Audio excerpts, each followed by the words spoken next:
जगदीश शुक्ला, आप बेसिकली एक science industry के लेजेंड हो। सबसे बड़ा प्रॉब्लम आज क्लाइमेट चेंज है, तो आने वाले 10-20 सालों में पागलों जैसे दिक्कतें होंगी। देखिए, सी लेवल इतना बढ़ जाएगा, बहुत areas Bangladesh, Calcutta under water. Coal का इस्तेमाल हो रहा है पावर प्लांट्स में, ताकि देश तरक्की करे। कि अगर जीडीपी ग्रोथ कोल से होती है तो दिस इज अ प्रॉब्लम। तो सब लोग यही क्रिटिसाइज कर रहे हैं कि भाई कोल का कंजम्पशन इंडिया में नहीं कम हो रहा है। और वो गलती किसकी है? गलती तो जितना हो सके रिन्यूएबल एनर्जी यूज करो। मोदी जी कहते हैं ना, हर घर सोलर, तो वही एक सोल्यूशन है। लेकिन सबसे ज्यादा तो चैलेंज है कोल। शायद भारतीय गवर्नमेंट करेगी और दुनिया की गवर्नमेंट्स करेगी। दुनिया की ग्लोबल प्रॉब्लम है। मोदी साहब, ओबामा और चाइनीज प्रेसिडेंट सी, ये 3 लोगों ने एग्रीमेंट करा लिया। हम लोगों को अपना एमिशंस कट करना है। नहीं तो आज के जमाने में पोल्यूशन की वजह से धरती गर्माहट को पकड़ के रख रही है। बिल्कुल गलत आंसर है ये। प्रॉब्लम ये है, आइस एज को कैसे समझाओगे? नॉर्थ वाली आइस शीट अगर वो मेल्ट हो गई, वो 22 फीट सी लेवल बढ़ जाएगा। मतलब दुनिया का नक्शा बदलने वाला है क्लाइमेट चेंज। अगर दुनिया भर के सरकारों ने कुछ नहीं किया तो क्या होगा? 2030 तक अगर हम लोग कंट्रोल नहीं किए धीरे धीरे, तो फिर ये आउट ऑफ कंट्रोल हो जाएगा। Climate change is causing heat waves across the world. There is a troubling indicator about global warming. Preliminary data shows the Earth has breached a critical temperature threshold. यार, कहा जाता है कि मुंबई, कलकत्ता, चेन्नई, हमारे जितने भी बड़े शहर जो कोस्टल सिटीज़ हैं, वो शायद 50 साल बाद रहेंगे भी नहीं, क्लाइमेट चेंज की वजह से, सी लेवल राइज की वजह से, ग्लोबल वार्मिंग की वजह से।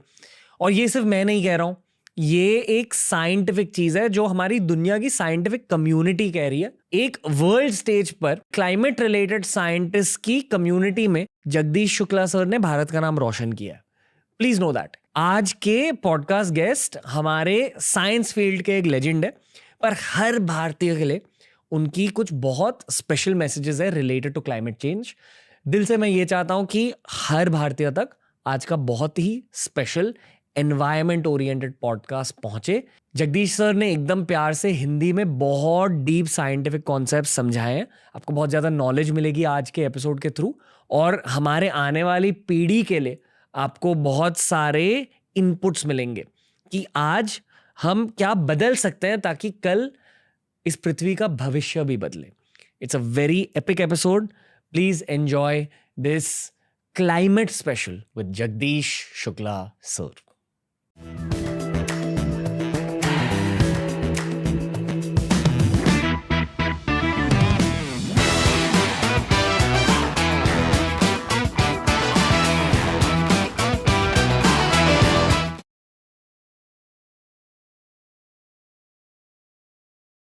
एक भारत का छोटा सा लड़का जो जाकर अमेरिका में एक सब्जेक्ट में दुनिया का सबसे बड़ा प्रोफेसर बन गया। जगदीश शुक्ला का स्वागत है सर, कैसे हो? थैंक यू, धन्यवाद। आपकी शुरुआत हुई थी यूपी के एक गांव में जी। आज जब आप उसी गांव में जाते हो जी, तब आपके सामने जो दुनिया तब थी वैसी दुनिया अब नहीं रही। नहीं, बिल्कुल बदल गई है, लेकिन उतनी ज़्यादा नहीं बदली है हमारे गांव में। तो जिस रेट से गांव बढ़ रहे हैं, बहुत कम रेट से बढ़ रहे हैं मेरे ख्याल से। पर इंटरनेट वहां तक पहुंच गई है ना? हाँ, तो इंटरनेट पहुंच गई है, सेल फोन सबके पास है। अच्छा, ठीक है, सेल फोन है, सब पे कर रहे हैं, ठीक है जी। लेकिन जो बेसिक मतलब इंटरनेट है, लेकिन जो भी अपना वो लगा लेते हैं सेल फोन से, लेकिन सोलर पावर नहीं है। ठीक है, इसे हम कोशिश कर रहे हैं। There are 2 Indias. एक इंडिया बढ़ती जा रही है और रूरल इंडिया जो है, मैंने स्टेटिस्टिक्स सब देख लीजिए तो कहेंगे कि ठीक है, वो इंटरनेट नहीं है, लेकिन सेल फोन तो है सबके पास। बट खाली सेल फोन से ही समाज आगे नहीं बढ़ सकता है, और भी सुविधाएं चाहिए।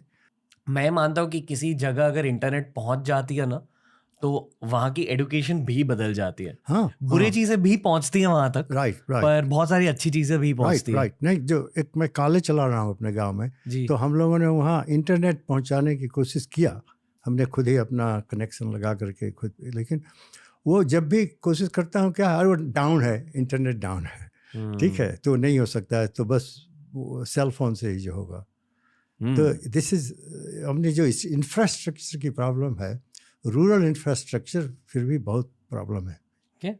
हाल ही में एक मूवी रिलीज हुई थी जिसके बारे में हम बात कर रहे थे अब, 12th फेल। जी तो आपने कहा कि आप 12th फेल टाइप के गांव से हैं, जी, मतलब जी, और उसी गांव बिल्कुल। की बातें हो रही हैं अब। जी जी पर आपकी लाइफ अब, मतलब उस फेज से लेकर अब तक अगर हम जांचे तो अब आपकी लाइफ कैसी है सर? मतलब अमेरिका में इतने सालों से आप एक टॉप प्रोफेसर हो, दुनिया भर आप घूमे हो, और जिस टॉपिक को आप स्टडी कर रहे हो, सारे वर्ल्ड लीडर्स भी इस टॉपिक के बारे में जानना चाहते हैं। जी जी इसलिए मैं चाहता था कि हम हिंदी में बात करें जरूर इस टॉपिक जरूर के बारे जरूर में, जरूर। ताकि एक दिन जब आपके गांव तक इंटरनेट पहुंचे तो लोग ये वाला पॉडकास्ट देखें वहाँ। यस या वो भी देख लेंगे अभी भी, मतलब यूट्यूब पे आता है ये, राइट? अच्छा। तो वो देख लेंगे। Okay. वो नहीं, अभी गांव से आने के बाद 3-4 बहुत, मतलब बहुत इंटरेस्टिंग कहिए और सरप्राइजिंग कहिए और लकी कहिए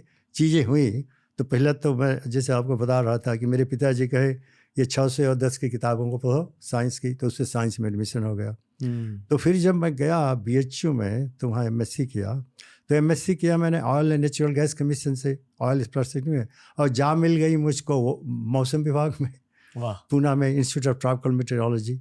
तो फिर पढ़ना शुरू किया मीटरोलॉजी, और वहाँ पे इंस्टीट्यूट वाले लोग हमको भेज दिए अमेरिका। किस मैं साल की बात है? 21 साल का था, ठीक है, 1965 में उन्होंने वाह। ट्रेनिंग के लिए भेज दिया। तो मैं ट्रेनिंग करके आ गया, और वहाँ जापान और अमेरिका तो बहुत बड़े साइंटिस्ट से मिला।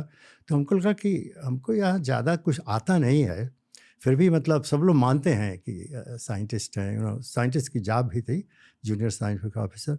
तो भेज कर लक देखिए, तो जो मैंने काम किया था तो उसको प्रेजेंट करना था, इंटरनेशनल कॉन्फ्रेंस था टोक्यो में, तो उसको उन लोगों को भेज दिया। देखिए हमारा कोई कनेक्शन नहीं, जान पहचान नहीं, कुछ नहीं, बस ऑफिस वाले देखे, अच्छा ये लड़का गांव का है, बोल रहा है अंग्रेजी ठीक से, काम किया है, इसको भेज दो। अंग्रेजी कैसे सीखी आपने? हाँ, तो अंग्रेजी धीरे धीरे खुद सीखा मैं MSc के बाद। देखिए मैं प्राइमरी स्कूल तक तो कोई अंग्रेजी, मिडिल स्कूल तक भी बस ABCD, ठीक है। वो धीरे धीरे इंटरमीडिएट से जब BSc में आया तो वहाँ से अंग्रेजी के क्लास शुरू हो गए। किस साल की बात है कि आपने अंग्रेजी खुद से सीखी? 1960 समझ लीजिए। आज आप फिरंगों को इंग्लिश में अच्छा, लेक्चर्स, हाँ, तो लेक्चर दे, हाँ, तो यही था कि देखिए चांस कहिए, लक कहिए। सो अब अभी जो वर्ल्ड क्लाइमेट रिसर्च प्रोग्राम, जो कि वर्ल्ड की सबसे बड़ी कमेटी है जी, तो उसका मैं मेंबर था, मतलब अभी तो था, थोड़े दिन तक था। तो उसके लिए 20 कंट्री में जा करके उसको लेक्चर देना। अच्छा, एक आपने सुना होगा IPCC, inter governmental panel on climate change. जी, यही पैनल है जो हर 5 साल के बाद रिपोर्ट इशू करता है कि क्लाइमेट का क्या होगा। आपने सुना होगा ग्लोबल वार्मिंग, कहते हैं ना कि साइंटिस्ट ने ये कहा है कि दुनिया का तापमान बढ़ रहा है, ग्लोबल वार्मिंग आ रही है, ठीक है। वो कमेटी जो है उसको कहते हैं IPCC। तो अब लक देखिए अगेन, हर चीज़ लक पे। तो हम उसका मेंबर नहीं होना चाहते क्योंकि मेरा इंटरेस्ट क्लाइमेट चेंज में नहीं था उस समय, मेरा इंटरेस्ट था मानसून में। मॉनसून में? हाँ, कि मानसून को फोरकास्ट करना है। देखिए मेरा पूरा रिसर्च शुरू में मानसून का कैसे भविष्यवाणी किया जाए। मतलब जब बरसात होगी तो जैसे कि हाँ, तो अप्रैल महीने में हम कह सकें कि क्या होगा अगला मौसम। तो मेरा मुख्य रिसर्च उसी टॉपिक पे है, और पूरा जितनी भी कमिटीज़ वर्ल्ड की हैं और जो भी फेम और ऑनर और जितने भी मिले हैं इसी काम पे मिले हैं हमको। मतलब कि बेसिकली आप किसानों की हेल्प करना चाहते थे? हाँ, इन बिल्कुल, सब में? शुरू से ही भाई गांव से हमने यही सोचा कि क्या करना चाहते हैं अपनी लाइफ में। तो हमने कहा कि देखिए आप इंडिया को तो नहीं बदल सकते हैं, ठीक है। एक बार आइडिया आई थी कि गांव में आकर के, और पब्लिक सर्विस बहुत अच्छी है, ठीक है, आप इलेक्शन लड़िए और सोसाइटी को बदल दीजिए, वो तो नहीं होगा। तो हमने यही टॉपिक चूज़ किया कि साइंस से कैसे मानसून की भविष्यवाणी किया जाए। ये मैंने टॉपिक बहुत शुरू से ही किया। जब तक हमको चांस था लोगों से काम करने का क्लाइमेट चेंज के बारे में, और जिस आदमी के साथ मैं काम कर रहा था प्रिंसटन में, अब देखिए लुक एट लक, वो आदमी पहला आदमी है जिसको नोबेल प्राइज़ मिला है 2 साल पहले। और वो कहा क्लाइमेट चेंज में काम करना है, ऐसे नहीं करना है हमको मानसून के बारे में काम करना है। तो वही बता रहा था मैं, जब वो टोक्यो में गया तो वहाँ एक साइंटिस्ट था जो बहुत फेमस था, तो उसने कुछ काम किया है तो उसको मैं क्रिटिसाइज़ करना शुरू कर दिया। हमारा यही रिजल्ट था। और सभी लोग ये कौन है ये, अब बताइए। उस समय तक मैं 23 साल का हो गया था और पूरा हाल जो है सन्नाटा, क्योंकि वो जो प्रोफेसर था वो वर्ल्ड का मोस्ट फेमस, हमको पता नहीं था क्योंकि मैं तो ऑयल एक्सप्रेशन से आया था। तो और उससे हम बस बात चलती करे गए। आई डोंट नो कहाँ से ये नर्वस एनर्जी कहिए या कॉन्फिडेंस होता है, गांव का ये कल्चर है। तो सब लोग सन्नाटा हो गए। तो जब ख़त्म हुआ तो आया हमारे पास, ये देखिए इतने बड़े लोग आते नहीं हैं, भाई तुम कहाँ रहो, क्या करते हो, मैं तुमको और बताना चाहता हूँ। तो वो बताया, तो हमको पता चला कि ये प्रोफेसर है MIT का, ठीक है। MIT सबसे मतलब ग्रेटेस्ट इंस्टीट्यूट है। तो मैंने वही डिसाइड कर लिया, हमको इंडिया में मेट्रोलॉजी आती नहीं, हम MIT दुनिया का सबसे फर्स्ट डिपार्टमेंट माना जाता है। मतलब जैसे भारत में IIT को माना जाता है, अरे बिल्कुल उसी तरह अमेरिका में MIT को माना जाता है। MIT को बिल्कुल टॉप, यहाँ MIT कैलटेक 2 मतलब टॉप माने जाते हैं, ठीक है। तो उसका प्रोफेसर था, तो हमने कहा कि वहीं से PhD करना है जी। तो मैंने दूसरी PhD MIT से किया, ठीक है, इसी मौसम के बाद। और उसके बाद मैंने ये अपनी थियरी दिया और वहीं से सब मतलब कि मानसून को फोरकास्ट किया जा सकता है। तो उसको अंग्रेजी में कहते हैं प्रेडिक्टेबिलिटी। मतलब सर जो हम न्यूज़ पे आज देखते हैं ना कि आने वाले कुछ दिनों में बारिश होगी या नहीं होगी, उस टेक्नोलॉजी की शुरुआत आपसे हुई थी। वो साइंस की, देखिए 2 चीज़ है, एक तो साइंस जी, और दूसरी है कि वो साइंस को कैसे टेक्नोलॉजी में बदल दिया जाए, ठीक है। हाँ, तो ये भी देखिए। तो दूसरा वो मेरा सबसे बड़ा काम था, टेक्नोलॉजी वाला जो कह रहे हैं। तो अब आज ये 1989, ठीक है, राजीव गांधी जी को ये था कि सुपर कंप्यूटर ले आना है इंडिया में किसी तरह से, ये था उनका बहुत बड़ा एम्बिशन। अमेरिका अलाउ करता नहीं था, तो ये इनका ये था कि मानसून फोरकास्टिंग के लिए चाहिए, अच्छा वेदर फोरकास्टिंग के लिए सुपर कंप्यूटर चाहिए, ठीक है। तो वो मिले, राजीव गांधी मिले रेगन से न्यूयॉर्क में, बोले कि साहब आप हमको सुपर कंप्यूटर दे दीजिए। अच्छा, रेगन को पता नहीं सुपर कंप्यूटर क्या है, मानसून क्या है जी। तो हमने जो बताया, एक आदमी ने जो उस मीटिंग में था, बस 4 लोग थे, कि जब राजीव गांधी ने कहा कि सुपर कंप्यूटर चाहिए तो रेगन लिखता है अपने एडवाइज़र को, बोला ये सुपर कंप्यूटर क्या है, बड़ा कंप्यूटर, बिग कंप्यूटर। बोला हाँ हाँ बिग कंप्यूटर। मानसून क्या है, बिग रेनफॉल, हाँ बिग रेनफॉल। मर गया। तो वो दे दिया, ठीक है। अब वो क्या करेंगे, सुपर कंप्यूटर कोई लोग थे नहीं। तो तब इंडिया गवर्नमेंट ने हमको कॉन्टेक्ट किया कि आप आ करके और सुपर कंप्यूटर में जितने वेदर के मॉडल हैं उसको आप लगाइए, हम लोग सुपर मिल गया है। तो वो मेरा सबसे मतलब सेटिस्फाइंग जॉब था। 18 महीने में मैं 14 बार आया इंडिया, वाह, बैक एंड फोर्थ अपने साइंटिस्ट को ले आया। और पूरे सुपर कंप्यूटर वो लोग कहे थे राजीव गांधी को कि ये तो लगेगा 3 साल। हम लोगों ने 18 महीने में पूरा इंडिया का वेदर फोरकास्टिंग सिस्टम इस्टेब्लिश कर दिया। वही वेदर फोरकास्टिंग सिस्टम चल रहा है, वाह, ठीक है। और बढ़ता जा रहा है। अब इंडिया के पास और फास्टर कंप्यूटर हैं। अभी मैं गया था मीटिंग में इसी बात पे कि अब क्या किया जाए आगे, ठीक है। तो ये मतलब उससे इंडिया का कनेक्शन हो गया। उसके बाद मैं हर साल आता हूँ इंडिया, ठीक है, इंडिया गवर्नमेंट से इसके बारे में कि कैसे मानसून की फोरकास्टिंग और अच्छी किया जाए और बढ़ाया जाए, ठीक है।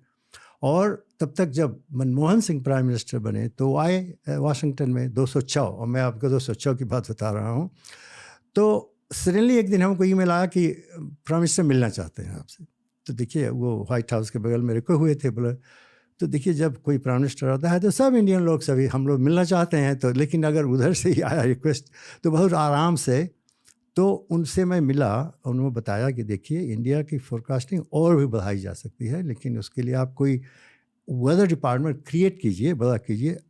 I was so surprise. देखिए मैं आए, उन्होंने एक नई मिनिस्ट्री क्रिएट किया, इसका क्या कहते हैं ministry of earth sciences, MOES, और उसका मैं चेयरमैन था एडवाइजरी कमेटी का 5 साल तक।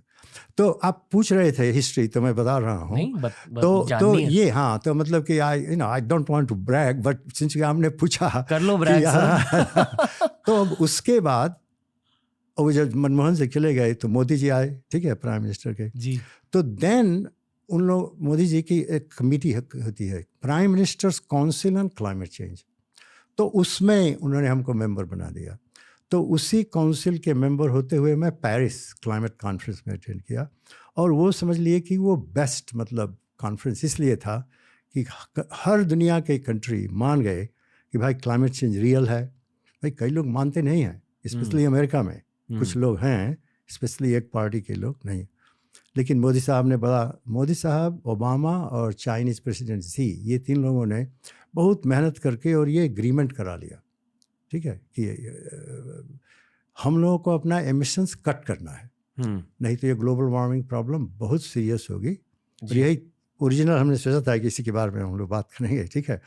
तो वो चीज़ जो है अब बिल्कुल क्लियरली इस्टेब्लिश हो गई है, और चैलेंज ये है कि उसके लिए क्या किया जाए, कहाँ से कट किया जाए। कि देखिए ऑयल, गैस, यही सब चीज़ें तो गाड़ी चलती है, इंडस्ट्री चलती है, ठीक है।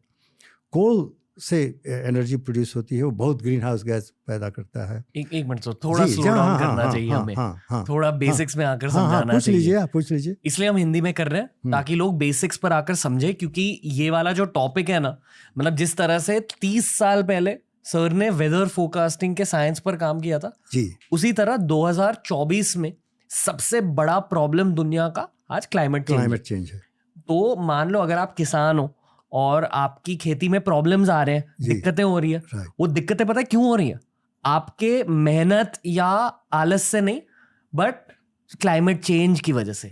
यानी कि जो दुनिया भर के मौसम में बदलाव आ रहे हैं ना, ये क्यों हो रहे हैं और इसे रुकाया कैसे जा सकता है। क्योंकि मान लो अगर आप 30 साल के हो, अगर आप 35 साल के हो, अगर आप 20s में हो, आपको भी अपनी फैमिली स्टार्ट करनी है, तो जब आप इस दुनिया में बच्चे लाओगे, ये सोचो कि आप किस तरह की दुनिया उन बच्चों को सौंपोगे। Right, very good. इसी लॉजिक को लेकर हमें क्लाइमेट चेंज की बात करनी चाहिए, और ये बहुत बेसिक तरीके से हम समझाएंगे। मैं चाहता हूं कि देश के बहुत सारे किसान ये वाला पॉडकास्ट देखें। तो अगर आपके कुछ किसान दोस्त है, प्लीज शेयर कीजिए ये वाला पॉडकास्ट व्हाट्सएप पे। सर, आपकी भी शुरुआत गांव में हुई थी। जी। फिर आप अमेरिका गए। जी। जो मैं कह रहा था कि आप आज अमेरिकन को इंग्लिश में लेक्चर्स देते हो, पर आज आप 80 साल के हो। 80 साल हो जाऊंगा अगले कुछ महीनों में, जुलाई में। जुलाई में। आप बेसिकली साइंस इंडस्ट्री के लेजेंड हो। अरे थैंक यू वेरी मच। मैं आपसे पूछना चाहूंगा कि एट एज 80 मेनली आपको दुनिया को यही बताना है ना, कि दुनिया बदल रही है। Right. Climate change is serious problem है, but it's not the only problem. जी। हम लोगों की सोसाइटी में देखिए, वुमेन्स इतनी पीछे हैं, दैट्स ए प्रॉब्लम। पॉवर्टी इतनी है, दैट इज़ ए प्रॉब्लम। तो मेरा इंटरेस्ट सभी में है, और कई ऑर्गेनाइजेशंस के साथ मैं काम कर रहा हूँ जिनका यही गोल है, ठीक है, कि कैसे, जैसे अमेरिका में भी देखिए जो रेस्टोरेंट वगैरह में काम करने वाले हैं उनकी तनख्वाह बहुत कम है, तो उसके लिए हम लोगों ने ग्रुप बनाया है कि उसको फाइट करना है। लेकिन यू आर राइट, मेन मेरा गोल है यही क्लाइमेट चेंज। और 2 चीज़ बताना, देखिए अमेरिका में तो ये प्रॉब्लम है कि जो यंग लोग हैं उनको क्लाइमेट एग्जाइटी हो गई है। कई लड़कियां तो कह रही हैं कि हम फैमिली नहीं लगाएंगे, मतलब फैमिली स्टार्ट ही नहीं करेंगे। हाँ, नहीं करेंगे, शादी नहीं करेंगे। शादी करेंगे लेकिन फैमिली नहीं करेंगे। अच्छा, मतलब कि पॉपुलेशन बढ़ जाएगी। हालांकि ये ठीक कंक्लूजन नहीं है, लेकिन एंग्जाइटी उस लेवल पे पहुंच गई है। तो हम लोग हमारे क्लास में, और टीचर्स जो हम लोग क्लास पढ़ाते हैं, तो उसमें हम लोगों ने ये शुरू कर दिया है कि भाई देखिए, इतनी एंग्जाइटी होने की ज़रूरत नहीं है, इसका सलूशन है। क्यों सलूशन है? हम लोग साइंस समझते हैं, ठीक है, हमको पता है कार्बन डाइऑक्साइड क्या करता है, टेक्नोलॉजी है। मिसिंग चीज़ क्या है? Public will policy. अपने हम लोगों के लीडर जो हैं उनको डिसीजन लेना है, क्योंकि ये प्रॉब्लम इंडिविजुअल्स तो कर सकते हैं, लेकिन सोसाइटी, पॉलिसी मेकर्स को भी करना है। तो मान लो जब आप फॉसिल फ्यूल्स का इस्तेमाल कर रहे हो, यानी कि जब आप बिजली का इस्तेमाल कर रहे हो, वो बिजली बनती कैसे? मोस्टली पावर प्लांट में बनती है। पावर प्लांट में कोयले को जलाया जाता है और फिर वहां से बिजली निकल के आती है। Correct. पर दुनिया अब बदल रही है, renewable sources of energy use हो रहे हैं। यानी कि जैसे मोदी जी कहते हैं ना, हर घर सोलार, तो सोलार एनर्जी का इस्तेमाल हो रहा है आजकल। दुनिया बदल रही है। तो अगर पूरी दुनिया ने renewable sources of energy use करे, पोल्यूशन थोड़ा सा कम हो जाएगा। फिर जो गाड़ी में बहुत कम हो जाएगा जी, जो गाड़ी में आप डीजल पेट्रोल का इस्तेमाल कर रहे हो, एक्चुअली अमेरिका में अब ईवीज यानी कि इलेक्ट्रॉनिक व्हीकल्स का यूज हो रहा है, यानी कि बैटरी की वजह से गाड़ी चलती है। वो वाली टेक्नोलॉजी भी भारत में आ जाएगी, पोल्यूशन और भी कम हो जाएगा। और मेरे ख्याल से गवर्नमेंट और इंडस्ट्रियलिस्ट जो बड़े बड़े बिजनेसमैन हैं वो भी ट्राई कर रहे, कोशिश कर रहे हैं कि यार पोल्यूशन कम हो जाए फैक्ट्रीज की वजह से। तो अगर ये 2-3 चीजें हो जाए ना, पोल्यूशन काफी हद तक कम हो जाएगा। अगर पोल्यूशन कम हो गया तो मौसम भी ठीक हो जाएगा, मौसम ठीक हो गया तो किसानों के लिए बहुत फायदे होंगे, किसानों के लिए फायदे हो गए, भारत अमीर बन जाएगा। यस। लेकिन मतलब सब चीज बहुत ठीक आप बताए। प्रॉब्लम यह है कि अमाउंट ऑफ एनर्जी जो रिन्यूएबल से हो रही है वो बहुत कम है आज के ज़माने में, ठीक है। और सबसे ज़्यादा तो चैलेंज है कोल को कम करना है, कोयला उसका इस्तेमाल कम करना है। अभी ज़्यादा से ज़्यादा बिजली आप जैसे बताए वो कोयला जला के होती है, तो ये चैलेंज है कि कैसे उसको कम किया जाए, क्योंकि वही तो ग्रीन हाउस गैस इमिट करती है, और कैसे रिन्यूएबल को बढ़ाया जाए। ठीक है सर, मेनली कोयले का इस्तेमाल पावर प्लांट्स में होता है ना मोस्टली। हाँ, ये आप ऐसे नहीं कह रहे कि घर पे कोयले नहीं आजकल नहीं, अब नहीं, वो तो पावर प्लांट इलेक्ट्रिसिटी प्रोड्यूस करने के लिए कोयले का यूज हो रहा है। तो वही अगर धीरे धीरे नहीं, तेजी से अगर वो बदल जाए ताकि वो पूरी इलेक्ट्रिसिटी रिन्यूएबल से हो जाए तो बहुत बढ़िया होगा, ठीक है। लेकिन ये नहीं हो रहा है इतना फास्ट, ये है एक प्रॉब्लम। अब देखिए, हम तो लेक्चर देते हैं कभी इधर उधर क्लाइमेट का अमेरिका में, तो कुछ लोग हैं जो नीडल करने के लिए कहते हैं अरे आप क्या गाड़ी चला रहे हैं, तो हमने अपनी इलेक्ट्रिक गाड़ी खरीदा है। महंगी होती है, थोड़ी महंगी होती है, हाँ पर टेस्ला, हाँ दिल को अच्छा लगता है। हाँ जिसके जो अफोर्ड कर सकें, ठीक है, सोलर पावर लगवा दिए, ठीक है ये। लेकिन अल्टीमेटली प्रॉब्लम सॉल्व होगी सरकार से ही, ठीक है, पूरा सरकार का काम होगा। अच्छा, आप बता रहे थे कि हम अमेरिका में रहते हैं और ये कहते हैं, लेकिन एक चीज़ आपको मैं बता देना चाहता हूँ कि देखिए, मैं अमेरिका रहता हूँ, मेरे अपने गांव पे भी आता हूँ हर साल। तो मैं 50 साल से हूँ अमेरिका में, अपने गांव में 100 बार गया हूँ। वाह, ठीक है, और अभी जा रहा हूँ, अगले हफ्ते जा रहा हूँ फिर, ठीक है। तो मैं दोनों का कनेक्शन रखा हूँ, ठीक है। इसी गांव पे जाता हूँ तो भोजपुरी बोलता हूँ, ठीक है, बनारस में हिंदी और यहाँ पे इंग्लिश। लेकिन आपने कहा हिंदी में कीजिए, तो हमने कहा ठीक है। हिंदी में कंटेंट अगर आप बनाओगे ना सर, तो इम्पैक्टफुल रहता है। 20 साल के लिए लोग देखेंगे ये वाले वीडियो को। नहीं, ऐसा होता है, जब भी मैं गांव पे जाता हूँ तो आते हैं मीडिया वाले, तो यही उनका सवाल है कि क्या होगा, मानसून के बारे में क्या होगा, रेनफॉल का क्या होगा। तो आप मतलब कि ये क्लाइमेट चेंज से तो बदलेगा, लेकिन मौसम के बारे में एक समस्या है जो कि सबको समझना चाहिए कि क्लाइमेट चेंज ही कोई ऐसी चीज़ नहीं है कि बदल देती है, वो मौसम खुद भी बदलता रहता है, ठीक है। मतलब आप धरती के इतिहास के बारे में बात कर रहे हो। हाँ, वो बदलता रहता है, ठीक है, कि नेचुरली कुदरती बदल देती है। हाँ, कुदरत भी। तो हम लोगों का सबसे बड़ा चैलेंज ये है कि जो भी बदल रहा है तो उसमें कितना कुदरती बदल है, इसको हम लोग नेचुरल वेरिएबिलिटी कहते हैं, और कितना क्लाइमेट चेंज से है। तो यही हम लोग रिसर्च करते हैं, मॉडल बनाते हैं, लोगों को पढ़ाते हैं इसके बारे में, ताकि भारतीय हमारे खुद के इतिहास के बारे में थोड़ा सा जाने। मैं आपसे आइस एज के बारे में पूछ सकता हूँ? जी हाँ, पूछिए। हिंदी में आप आइस एज को कैसे समझाओगे? मैं कोशिश करूँ थोड़ी सी। आप बताइए, मैं तो आइस एज यूज करता हूँ। आप बताइए हिंदी क्या होगी आइस एज? मतलब देखो, जैसे भारत का इतिहास होता है ना, महाराणा प्रताप, छत्रपति शिवाजी महाराज, ये हमारा इतिहास है, पर ये पिछले 1000 सालों का इतिहास है। उसी तरह अगर आप पिछले 1 लाख 2 लाख सालों का इतिहास को जांचे, 50 लाख का इतिहास जांचे, जब इंसान भी नहीं होते थे, तब भी कुदरत की खुद की कहानी होती थी। और Correct. कुदरत की कहानी में ग्लोबल टेम्परेचर्स, यानी कि धरती का जो टेम्परेचर होता है वो बढ़ता था, घटता था, बढ़ता था, घटता था, और कभी कभी इतना ज्यादा घटता है कि दुनिया भर कश्मीर जैसा मौसम फॉर्म हो जाता है, बर्फ फॉर्म हो जाती है साल भर। और कभी कभी वार्मिंग फेजेस होते हैं, यानी कि वो बर्फ पिघल कर पानी बन जाती है। हम भी 2024 में एक वार्मिंग फेज में जी रहे हैं। और वार्मिंग फेज कितने वक्त तक रहता है सर? अब ये वार्मिंग फेज जो हम लोगों का किया हुआ है, अब तो चलता रहेगा। यही तो सबसे बड़ी समस्या है। वो जो नेचुरल कुदरती अब होने वाला था, इसके ऊपर हम लोगों का प्राइवेट इंटरवेंशन हो गया है। सर, ये इसकी शुरुआत कब हुई थी, इस वार्मिंग फेज की? ऐसे हम लोग सोचते हैं कि 1950 से धीरे धीरे शुरू हुआ 70, लेकिन इंडस्ट्रियल रिवोल्यूशन जब आई, स्टीम इंजन आया, जी। ठीक है, तभी तो हम लोग कोल जलाना शुरू कर दिए। जी। तो तभी से धीरे धीरे धीरे धीरे, लेकिन बिल्कुल एक्सेलरेट हो गई पिछले 50 साल में। नहीं सर, मैं कह रहा हूँ कि कुदरती वार्मिंग हाँ, कुदरती वाला, तो मैं जरा समझा दूँ, ये बहुत बढ़िया सवाल आप पूछे हैं, कुदरती वाला। और कई लोग जो कि क्लाइमेट चेंज में नहीं बिलीव करना चाहते हैं, वो यही एक्सक्यूज़ देते हैं, अगर ये हम लोग के पहले भी क्लाइमेट बदलता था, ठीक है, और अब बदलता है, तो हमको क्या पता कि ह्यूमन है कि। तो इसका बहुत सिंपल कारण है, तो मैंने आपको बता रहा था मैं कि क्लाइमेट क्यों बदलता है, इसके बड़े सिंपल साइंटिफिक एक्सप्लेनेशन है, ठीक है। जी। और मैं 2 बता देता हूँ, ठीक है। पहले तो अगर आप पूछिए कि रात ठंडा हो गया, दिन से ठंडा हो गया, ये बहुत बड़ा क्लाइमेट चेंज है। रात ठंडी क्यों होती है? क्यों? आप कितने अपने फ्रेंड्स से सभी से पूछिए, सभी लोग यही कहेंगे कि सनसेट हो गया, ठीक है। मैं अपने क्लास में स्टूडेंट से पूछता हूँ, सबका हाथ ऊपर, बोलो किस लिए होती है सनसेट? हमने कहा तुमको B- मिलेगा उस आंसर के लिए, क्योंकि ये आंसर नहीं है फुल, ठीक है।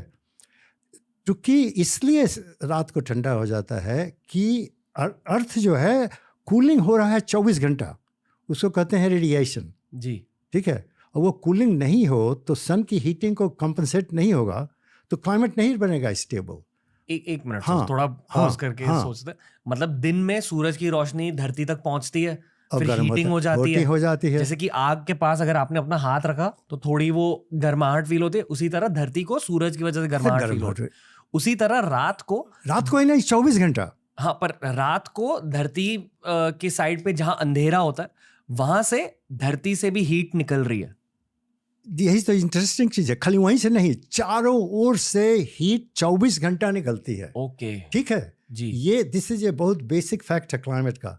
पूरे स्फीयर से जहाँ सन आता है नहीं आता है, वो 24 घंटा धरती से हीट जा रही है स्पेस में। मतलब धरती भी खुद से एक हीटर है। हाँ, जो कोई स्पेस में हीट आउटपुट कोई भी चीज टेम्परेचर है तो वो हीटर है, रेडिएशन की यही प्रॉपर्टी है। आप सभी लोग, हम लोग हीटर हैं। हम लोग की बॉडी का कुछ टेम्परेचर है तो हम लोग एनर्जी रिलीज कर रहे हैं, कॉन्स्टेंटली रिलीज कर रहे हैं। आप किसी कमरे में जाइए, 200 आदमी है, क्यों गर्म हो जाता है? इसलिए कि सबकी बॉडी रिलीज कर रही है, ये हमको पता नहीं है। तो आप पूछ सकते हैं तो फिर ठंडा क्यों नहीं लगता है? क्योंकि आप खाते हैं खाना। तो वो खाना जो एनर्जी है केमिकल, वो आपको कंपनसेट करती है, अपना सिस्टम है।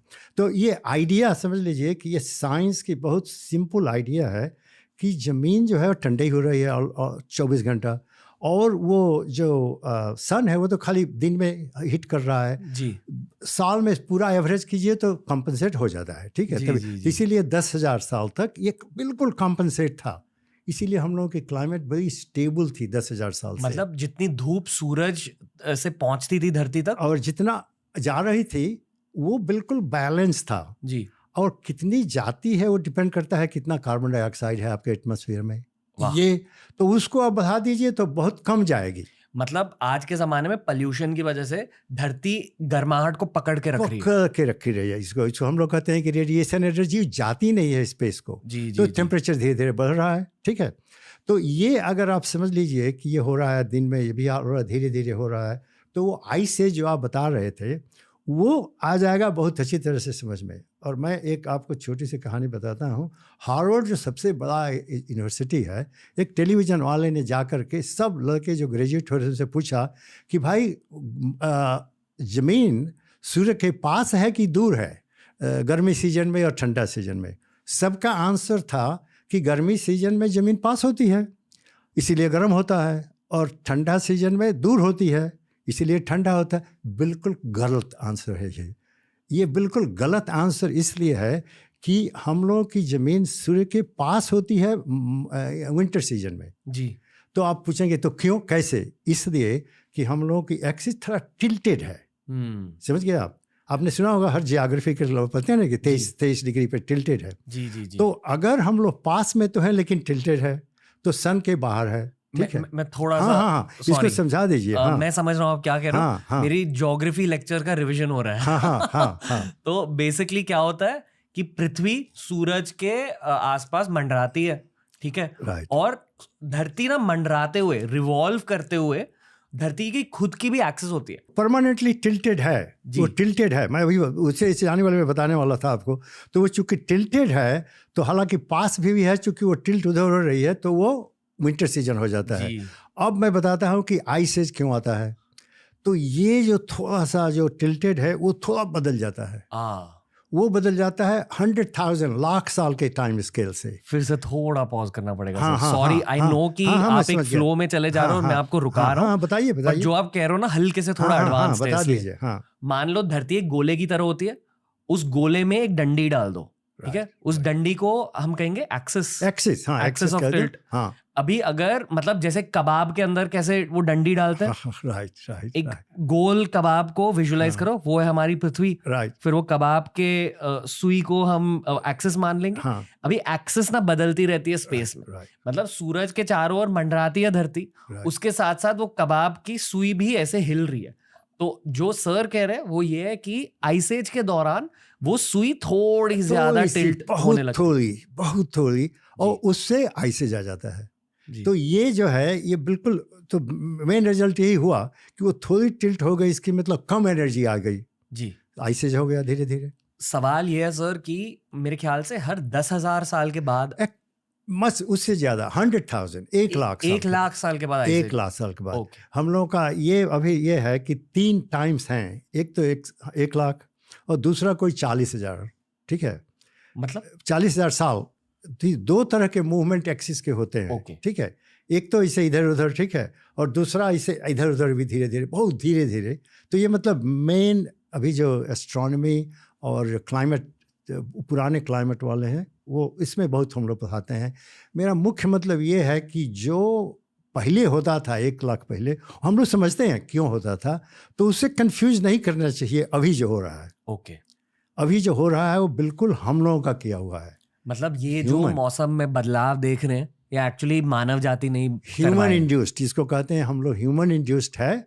और इसीलिए ह्यूमन ही जब कट करेंगे तो इसके ठीक होगा। और शायद दर्द देने वाली बात यह है कि जो आम जनता है शायद ज्यादा कुछ नहीं कर सकती, सिवाय कचरा मत फेंको यहाँ वहाँ, और जितना हो सके रिन्यूएबल एनर्जी यूज करो, सोलर पावर यूज करो, गाड़ियों को चलाने के बदले अगर आप ईवी इलेक्ट्रिक व्हीकल्स यूज कर सकते हो, जितना ज्यादा बैटरी का इस्तेमाल कर सकते हो, पेट्रोल और डीजल को छोड़कर, उतना ज्यादा बेहतर है। बस इतना ही कर सकते हो। बाकी शायद भारतीय गवर्नमेंट करेगी और दुनिया की गवर्नमेंट्स करेंगी, दुनिया की गवर्नमेंट करेंगी, क्योंकि हर कंट्री को एग्री करना है, क्योंकि वो ग्लोबल प्रॉब्लम है। आप काट दो तो, और चाइना नहीं काट करेगा तो, क्योंकि जो भी कार्बन डाइऑक्साइड निकलती है वो तो मिल जाती है, सब में मिल जाती है। तो एक ने भी नहीं किया तो सबको इफेक्ट होगा। जी। तो अच्छा, एक चीज़ जो आपने बताया कि ये अनफॉर्चुनेट चीज़ है कि सोसाइटी में जो पुअर लोग हैं 70% 80%, उनका ग्रीन हाउस गैस में बहुत कम है कंट्रीब्यूशन, मतलब गरीबों का कम योगदान। हाँ बिल्कुल, ठीक है। गरीब देश हैं उनका बहुत कम है। जी। गरीब आदमी है उनका बहुत देश है। वो तो टॉप 10% के लोग हैं जिनके पास 2-3 गाड़ियाँ हैं, ठीक है, वो अपना पानी निकाल लिए, एयर कंडीशनिंग चला दिए, ठीक है। मेरा मतलब ये है कि ये सोशल प्रॉब्लम भी है कि कट करना, वो गांव वाले क्या कट करेंगे, क्या करेंगे वो, मतलब यूज ही नहीं कर रहे हैं ज़्यादा। हाँ, हालांकि वो पोल्यूशन कम कर सकते हैं, ठीक है उनका। तो ये दिस इज सोशल प्रॉब्लम है कि कैसे उसको कट किया जाए। और ये जियोपॉलिटिकल प्रॉब्लम हो जाता है। अब मैं बता दूं आपको कि ये कैसे जियोपॉलिटिकल प्रॉब्लम हो जाता है। जियोपॉलिटिकल मतलब दुनिया के पॉलिटिक्स, दुनिया की पॉलिटिक्स हो जाती है। तो मान लीजिए दुनिया के लीडर मिले कि भाई इस प्रॉब्लम के लिए क्या किया जाए, ठीक है। तो अमेरिका कहेगा कि भाई देखिए, चाइना और अमेरिका का तो बहुत देरी से बढ़ रहा है। अब देखिए बढ़ रहा है, हाँ बढ़ तो रहा है, लेकिन टोटल अमाउंट जो है तो अमेरिका का बहुत ज़्यादा था ऑल 50 साल से। अब चाइना नंबर 1 हो गया है पोल्यूशन में। हाँ, इसको ग्रीन हाउस गैस को इमिट करें, China number 1। China, USA and European union की कोई भी कंट्री लो तो उसके बाद इंडिया है। चाइना, यूएसए, उसके बाद इंडिया है थर्ड। इंडिया चौथे नंबर पर। हाँ, चौथे नंबर पे है, ठीक है। लेकिन अगर आप जितना इमिशन हो रहा है उसको आप डिवाइड कर दीजिए पॉपुलेशन से, तो हो गया पर कैपिटा, ठीक है। तो पर कैपिटा इंडिया का बहुत कम है, क्योंकि हम लोग की पॉपुलेशन इतनी ज़्यादा है, राइट। तो समझिए कि 2 बिलियन टन हो गया मान लीजिए, जबकि अमेरिका 15 बिलियन टन। ठीक है, तो जियोपॉलिटिकल इसलिए आ गया कि जो कंट्रीज लाइक इंडिया और चाइना वो कहेंगे कि भाई हमारी कंट्री को डेवलप करना है, अमेरिका आप तो बहुत डेवलप हो गए हैं, ठीक है, तो हम लोगों को डेवलप करने दीजिए, आप अपना और कट कीजिए जी। अच्छा, एक आदमी जो यूज़ कर रहा है उसका बहुत डिफिकल्ट है यूज़ करना। तो अगर अमेरिका में 2 पार्टीज़ हैं, एक कहते हैं कि हाँ हम लोग कट करना चाहिए, दूसरी हैं जो रिपब्लिकन पार्टी वो कहते हैं क्यों कट करें, चाइना और इंडिया तो बढ़ा रहा है। अच्छा, आप समझ आए ना, मतलब वहाँ बेसिकली यहाँ जैसे बीजेपी कांग्रेस होता है, हाँ, वहाँ डेमोक्रेट रिपब्लिकन है। अरे ये तो हम एज ए साइंटिस्ट हमको बिल्कुल नहीं समझ में आया है कि ये कैसे हुआ कि पूरी पार्टी रिपब्लिकन पार्टी वो क्लाइमेट चेंज में विश्वास नहीं करती है।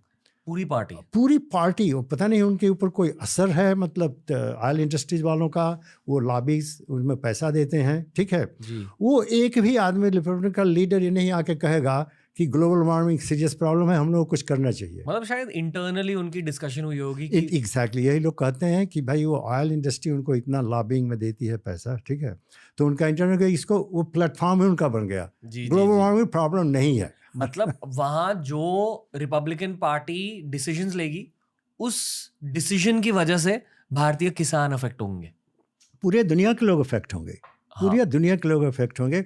और ये देखिए इसीलिए अमेरिका कोई स्ट्रॉन्ग पॉलिसी नहीं बना पा रहा है। अच्छा, ये तो पहली बार प्रेसिडेंट बाइडन किसी तरह से नेगोशिएट करके एक कुछ नई पॉलिसी बनाए हैं, लेकिन उसमें भी कट करने वाली पॉलिसी नहीं जी, खाली उन्होंने यही कहा कि तुम अगर इलेक्ट्रिक व्हीकल यूज करो तो तुमको इतना पैसा देंगे। अच्छा, तुम अगर ये सोलर लगाओ तो तुमको इतना पैसा देंगे। पर सर ग्रीन हाउस एमिशन का मेन रीजन फैक्ट्रीज है। बहुत अच्छा सवाल है और सबको जानना चाहिए कि कहाँ से मैक्सिमम एमिशंस होता है। हालांकि डिफरेंट कंट्रीज में डिफरेंट है, तो ऐसे वर्ल्ड वाइड ट्रांसपोर्टेशन पहला है, समझ गए आप, ट्रांसपोर्टेशन, कार, गाड़ी, ट्रेन, हवाई जहाज, शिप्स, ट्रांसपोर्टेशन इज नंबर 1, ठीक है। उसके बाद ये एग्रीकल्चर भी एक सोर्स हो गया है ग्रीन हाउस का, ठीक है, दो तरह से, फर्टिलाइजर लगाने के लिए, ठीक है, और आप जितना, और ये जो गाय जो हैं, जो भैंस गाय जो गैस उनका निकलता है, तो वो उसमें इतना मेथेन निकलता है कि वो एक सोर्स हो गया है। रिसर्च हो रहा है कि उनको ऐसा खिलाया जाए, इस टाइप का वेजिटेशन, इस टाइप का एल्गी ओशन में बहुत रिसर्च हो रहा है कि वो नहीं निकले इतना गैस, इतना मेथेन गैस, ठीक है। तो वो हो गया एग्रीकल्चर, ये हो गया ट्रांसपोर्टेशन, मैंने बता दिया आपको। इंडस्ट्री हो गई, ठीक है। 4th रीजन घरों को गर्म करने के लिए, हीटर्स, हाँ, गर्म करने के लिए और ठंडा करने के लिए एसी गर्मी में और हीटिंग विंटर में, क्योंकि दोनों के लिए बिजली ज़्यादा लगती है। और अमेरिका और जो भी नॉर्दर्न कंट्रीज हैं, देखिए वहाँ तो विंटर बहुत ज़बरदस्त है, और तो समर में अगर गर्म हो गया तो आपको एयर कंडीशनिंग करना है, और विंटर में आपको हीट करना है, that is a big source. तो ये 4 हैं मेन चीजें जहां से ग्रीन हाउस का ये निकलता है। ओके, पहले ट्रांसपोर्टेशन, दूसरा खेती बाड़ी, तीसरा कंट्री के ऊपर डिपेंड करता है, लेकिन सबको जोड़ दीजिए तो या, और तीसरा हो गया ये आपका ये air conditioning, heating of the houses. हालांकि heating of the houses 4th हो जाता है, इसलिए कि ट्रॉपिकल कंट्री में उतना ज़्यादा हीटिंग वोटिंग नहीं हो रहा है जी, तो इसीलिए वो इंडस्ट्री है 3rd, मतलब फैक्ट्रियाँ, और 4th है घरों को गर्म करना, ठंडा करना, वर्ल्ड वाइड, मैंने एवरेज। जी। इसका समाधान क्या है? नहीं तो हर चीज़ का समाधान अलग है। देखिए ट्रांसपोर्टेशन का तो हो गया, आपने बताया इलेक्ट्रिक व्हीकल चलाओ, ठीक है। ये अभी लोग रिसर्च कर रहे हैं कि हवाई जहाज़ की जो फ्यूल है उसको ग्रीन फ्यूल बनाओ, ठीक है, हाइड्रोजन फ्यूल से गाड़ी चलाओ, ठीक है, हाइड्रोजन फ्यूल से गाड़ी चलाओ। घरों का ये है कि अपने घरों को आप इंसुलेट कीजिए, और ज़्यादा से ज़्यादा, क्योंकि घर तो आप सोलर से भी ठंडा और कूल कर सकते हैं, ठीक है। तो ट्रांसपोर्टेशन का तो बहुत डायरेक्ट सोल्यूशन है। जी। अगर आप देखिए बसेस हैं, ठीक है, ट्रेन्स, सब, एयरप्लेन में थोड़ा प्रॉब्लम है, बट वो उसमें रिसर्च हो रहा है कि उसको किया जाए, ठीक है।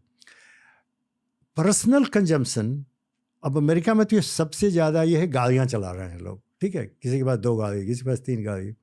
अब तो वो भी देखिए, तो ये big consumption of the transportation, यानी ये तो यूरोप में जाइए, लोग छोटी छोटी गाड़ी चलाते हैं कम। अमेरिका में बड़ी बड़ी हाईवे, बड़ी बड़ी गाड़ियाँ, और सब लोग एसयूवी ड्राइव कर रहे हैं। तो ये तो दिस इज़ ए डिलेमा कि हम लोग एक तरह साइंटिस्ट कर रहे हैं कि भाई प्रॉब्लम हो रही है, और सोसाइटी जो है, क्योंकि वो इंडस्ट्री वाले तो वही गाड़ी बनाएंगे जिसमें इनकी इनकम हो, तो सभी लोग एसयूवी चला रहे हैं। तो इसीलिए मैं बार बार इसको कह रहा हूँ कि आप जितना भी आप करें, लेकिन नेता और लीडर्स और पॉलिटिकल सिस्टम, उनको सोचना है कि क्या किया जाए। मोदी जी कुछ कर रहे हैं इसके बाद? देखिए, मोदी जी बहुत ज़बरदस्त काम कर रहे हैं सोलर के लिए जी, ठीक है, मोदी जी। और हर, मैं बताया ना, पेरिस क्लाइमेट कॉन्फ्रेंस में सभी लोग, हम लोग बहुत, लेकिन कभी भी दुनिया में कहीं किसी मीटिंग में जाइए तो सब लोग यही क्रिटिसाइज कर रहे हैं कि भाई कोल का कंजम्पशन इंडिया में नहीं कम हो रहा है। पर वो गलती किसकी है? नहीं, अब देखिए, गलती तो किसी की नहीं है। सवाल ये है कि इंडिया को एनर्जी चाहिए, ठीक है, तो कहाँ से आएगी? आप कोल तो अभी बंद नहीं कर सकते हैं, लेकिन लोगों का ये कंप्लेन है कि पॉलिसी जो है इस तरह से नहीं बन रही है कि एक एम हो कि कोल को धीरे धीरे हमको कट करना है इसको। तो कोशिश हो रहा है। तो ये बड़ा ट्रिकी क्वेश्चन है। आप मोदी साहब के रिप्रेजेंटेटिव से मिलिए तो आपको he will give a passionate explanation कि हम ये कर रहे हैं। आप किसी इंटरनेशनल कॉन्फ्रेंस में जो लोग पर इसके बारे में सोचते हैं उनसे जाइए, पूछिए, तो कहेंगे कि इंडिया और धीरे धीरे कोल उसको कट करना चाहिए। सर, मेनली कोल का इस्तेमाल हो रहा है पावर प्लांट्स में, आई एम अज्यूमिंग, ताकि देश को बिजली मिले, ताकि देश तरक्की करे। करेक्ट? एग्जैक्टली, यही तो मेरे ख्याल से इसीलिए उन्होंने वो हर घर सोलार का मिशन रिलीज किया है। एग्जैक्टली, बिकॉज़ यस, देश भर के घरों में सोलार एनर्जी चले, सूरज की वजह से बिजली फॉर्म हो। तो उससे प्रॉब्लम काफी, हालांकि इंडस्ट्रीज भी बहुत यूज करती हैं इलेक्ट्रिसिटी, जी, कोल वाली इलेक्ट्रिसिटी। तो इंडस्ट्रीज को भी घर के साथ साथ, मैंने बताया ना, इंडस्ट्री तो इज ए बिग प्लेयर, ठीक है, तो उनको भी करना है। फैक्ट्रीज, हाँ, फैक्ट्रीज वो धीरे धीरे वो करें तो वो भी एक सोल्यूशन है, ठीक है। लेकिन मतलब अल्टीमेटली देखिए, एक प्रॉब्लम बहुत ट्रिकी प्रॉब्लम है। क्यों ट्रिकी प्रॉब्लम है? देखिए, मैं बताया आपको 2 साल पहले ये सब शुरू हुआ, जब स्टीम इंजन आया, ठीक है, तो धीरे धीरे शुरू हुआ। तो इतनी हम लोगों की सभ्यता जो बढ़ी है स्पेशली पिछले 100 साल में, तो हम लोगों का सिविलाइजेशन इतना ग्रो किया है। क्यों किया है? फॉसिल फ्यूल यूज करके क्यों किया है? राइट? फॉसिल फ्यूल नहीं होता तो कहाँ हम लोग की सिविलाइजेशन इतनी आगे बढ़ती? कितने हवाई जहाज हैं। तो हम लोग को रियलाइज करना है कि ये बड़ी ट्रिकी प्रॉब्लम है कि जिस चीज़ ने हम लोगों की सभ्यता और अपनी स्टैंडर्ड ऑफ लिविंग इतना बढ़ा दिया, अब वो प्रॉब्लम हो गई है। It is going to hurt us, it is going to, कुछ लोग तो कहते हैं कि it will destroy our civilisation. मतलब जिस तरह से, मान लो आपने ज्यादा चाय कॉफी पी ली, हाँ, किसी क्रिकेट मैच खेलने से पहले, हाँ, तब जोश आ जाता है, फिर आप खेलते हो अच्छे से, फिर आपके रन बन गए, फिर क्रिकेट मैच के बाद आपको लगता है कि यार बहुत ज्यादा चाय कॉफी पी ली, अब नींद नहीं आ रही, मतलब आपके बॉडी में बुरा इफेक्ट हो गया। उसी तरह दुनिया को देखा जाए तो फॉसिल फ्यूल, कोयले को यूज करके दुनिया इतनी आगे चले गई है, लोगों ने इतना पैसा कमाया, अब लग रहा है कि यार अभी नींद नहीं आ रही। हाँ, क्योंकि क्या किया जाए? क्योंकि देखिए, अगर आपका स्टैंडर्ड बढ़ रहा है तो सभी लोग खुद से बढ़ाते हैं। आप अगर एक स्टैंडर्ड हो गया तो आप किसी को कहिए कि कट कर दो, नहीं होगा कट, है कि नहीं? यही प्रॉब्लम जी। मेरे ख्याल से सर हमें ना रियलिस्टिक पॉसिबिलिटी के बारे में थोड़ा सा बात करना चाहिए। जैसे कि आज किसानों के काम में दिक्कतें हो रही है, मतलब किसानों को बहुत दिक्कतें झेलनी पड़ रही है, पर ये सिर्फ 2024 की बात है। अगर दुनिया भर के गवर्नमेंट्स ने क्लाइमेट चेंज के बारे में कुछ नहीं किया तो आने वाले 10-20 सालों में बहुत खराब, किसी के पास खाना नहीं होगा, बहुत सारों के पास खाना नहीं होगा। मुंबई जैसे शहर में, कोलकाता जैसे शहर में फ्लडिंग हो जाएगी, बहुत जबरदस्त हो जाएगी। गर्मी में बीमारियां इतनी बढ़ जाएंगी। भाई देखिए, क्लाइमेट चेंज और हेल्थ जो है बहुत सीरियस प्रॉब्लम हो गया है। राइट। लेकिन चूंकि ये निगेटिव टोन में बात करने से, मैं एक तो जो पॉजिटिव टोन में मैं बताता हूँ कि हम लोग रिसर्च कर रहे हैं कि क्या क्या सोल्यूशंस है। तो किसानों के लिए तो ये है कि हम लोग रिसर्च कर रहे हैं कि किस तरह का बीज डाला जाए, उसमें किस तरह का बीज पैदा किया जाए जो कि वो क्लाइमेट चेंज से रेजिस्टेंस हो, ठीक है, ताकि अगर सूखा भी पड़ा तो पैदावार हो जाए। अच्छा, ठीक है, ज़्यादा बाढ़ भी, तो इसको कहा जाता है क्लाइमेट रिजिलियंट एग्रीकल्चर। तो अब उसको पता नहीं एक किसान को आज क्या करना चाहिए? एजुकेशन एक्चुअली एजुकेशन तो हुई है मेन। अगेन हम इस मीटिंग में हम जहाँ थे, हम लोग इसको डिस्कस कर रहे थे, तो हमने देखा कि मेन प्रॉब्लम ये है कि जितना जो भी नॉलेज है ऑलरेडी वो किसानों को पहुँच नहीं रहा है। हम लोगों का सिस्टम नहीं है कि उन किसानों को बताया जाए। देखिए मैं जा रहा हूँ अपने गांव में, ठीक है, अगले हफ्ता, और जब भी जाता हूँ तो मैं पूछता हूँ कि भाई कितना इन्फॉर्मेशन साइंस की आप लोगों को पहुँचती है? बोले नहीं, तो हम कुछ रेडियो पे सुन लिए या किसी ने ये कहा। तो ये अगर हम लोग ऐसा सिस्टम बनाएं कि जो भी साइंटिस्ट आए हैं कि भाई मौसम ये होगा, टेम्परेचर ये होगा, इस तरह का बीज डालना चाहिए, ये इन्फॉर्मेशन खाली साइंटिस्ट को ही नहीं लेकिन ये पता चल जाए किसानों को, तो वो उसके अनुसार से वो अपना बीज डालेंगे, उसके अनुसार से खेती करेंगे। देखिए अभी 2 हफ्ता पहले बहुत बारिश हुई पंजाब में, दो हफ्ता करीब। एक साइंटिस्ट गया गांव में, कोई 100 माइल नॉर्थ ऑफ दिल्ली, ठीक है, उनको कहा कि देखो हम लोग का कंप्यूटर मॉडल कह रहा है कि 3 दिन में बहुत बारिश होने वाली है। तो वो सब नहीं बोए, वो वेट किए और बिल्कुल बहुत खुश थे कि ये इन्फॉर्मेशन उनको मिल गई, ठीक है। तो इसी को पूरे नेशनल लेवल पे मैं सॉल्यूशन जो आप बता रहे हैं तो मैं बता रहा था कि करना है। तो उस तरह से किसानों के लिए समझिए, इसको कहा जाता है क्लाइमेट सॉल्यूशंस। यंग लोग हैं, जैसे आपको बता रहा था मैं अमेरिका में यंग लोग, तो उनको तो क्लाइमेट एंग्जाइटी हो गई है। तो उन लोगों के लिए हम लोग लेक्चर देते हैं कि भाई क्लाइमेट के सॉल्यूशन हैं। जी जी, we are working on the solution, we are working on the controlling the temperature, we are working on finding alternatives, ठीक है। तो नो नीड टू वरी कि it is the end of the world, ठीक है। Family नहीं raise करेंगे, ये नहीं करेंगे, इट्स नॉट नेसेसरी। जी जी, मैं बस ये कहना चाहूँगा हमारे देश के किसानों को कि अगर हम इतिहास को जांचें, जब युद्ध होते थे ना, तो पता है युद्ध में विजेता कौन होता था? विजेता वो होता था जिसके पास टेक्नोलॉजी होती थी। हमेशा किसी भी युद्ध को आप जांचें, जिसके पास ज़्यादा टेक्नोलॉजी थी वही जीतता था युद्ध को।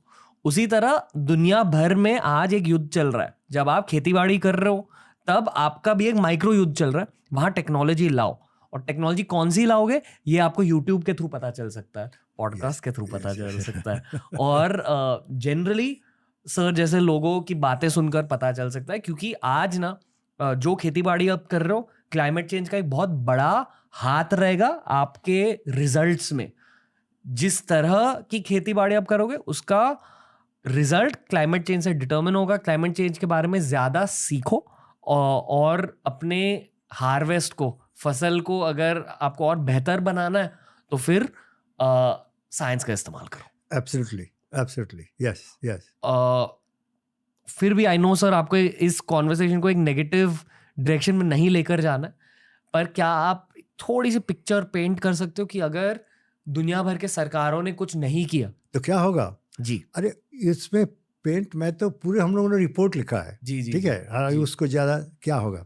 देखिए सी लेवल इतना बढ़ जाएगा, ठीक है, कि बहुत areas, Bangladesh, Calcutta under water, ठीक है। बॉम्बे का कोस्ट जो है समझ लीजिए, ठीक है, क्योंकि अगर 1 मीटर सी लेवल बढ़ गया, ठीक है, तो बताइए कितनी एरिया सबमर्ज हो जाएंगे। ये आइस सीट जो हैं, एक तो आर्कटिक नॉर्थ वाली, ठीक है, अंटार्कटिक।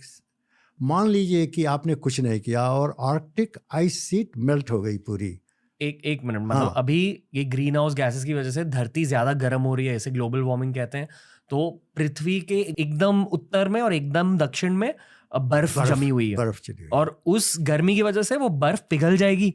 बर्फ पिघलने की वजह से दुनिया भर में जितना भी पानी है, समुद्र में जितना भी पानी है, उसकी क्वांटिटी बढ़ेगी, सी लेवल्स ऊपर जाएंगे, और जो शहर कोस्ट पे है, यानी कि जहां भी बीच है, वो सारे डूब जाएंगे, सब डूब जाएंगे। और मैं नंबर बताता हूँ कि ये नॉर्थ वाली आइस सीट अगर वो मेल्ट हो गई जी, तो वो 22 फीट ओशन बढ़ जाएगा। 22 फीट। देखिए अगर ओशन 1 फीट बढ़ गया तो कई 100 फीट तक पानी जाता है, क्योंकि अगर 1 फीट ऐसे गया तो उधर जाता है इतनी हंड्रेड्स ऑफ फीट। मतलब दुनिया का नक्शा बदलने वाला बिल्कुल बिल्कुल नक्शा बदल जाएगा। अच्छा, अगर साउथ वाली सीट जिसको अंटार्कटिका कहते हैं, ठीक है, वो अगर मेल्ट हो गई तो वो तो समझिए कि 100s of feet C level बढ़ जाएगा, 100s of feet, completely different world, ठीक है। तो बचेगा क्या सर?